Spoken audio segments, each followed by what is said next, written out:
OK， 现在是德国2024年 Formnext 展会现场，我在后面的，在我后面的这个展上呢是 Nagami 这个公司做的东西都非常有意思啊。我们可以看到打印的东西全部是用颗粒料，你看颗粒料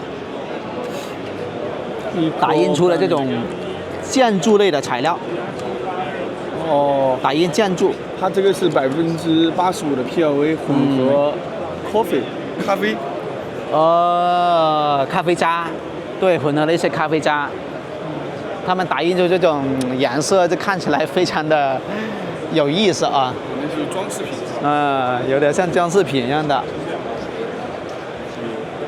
哇，这个这么大的兄弟，这个这么大的一个零件，把它拼起来，他们应该是用就很大的那种颗粒料的3D连接来打印出来的。对 ，PP， 各种各样的材料都有啊，都可以打印啊。来，我们远远的看一下这个大的路灯。哎呦，这么大，它都是打印的，打印之后就拼接。这种，哇，很耗材料啊。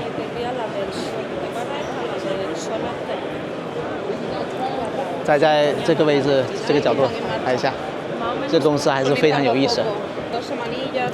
OK。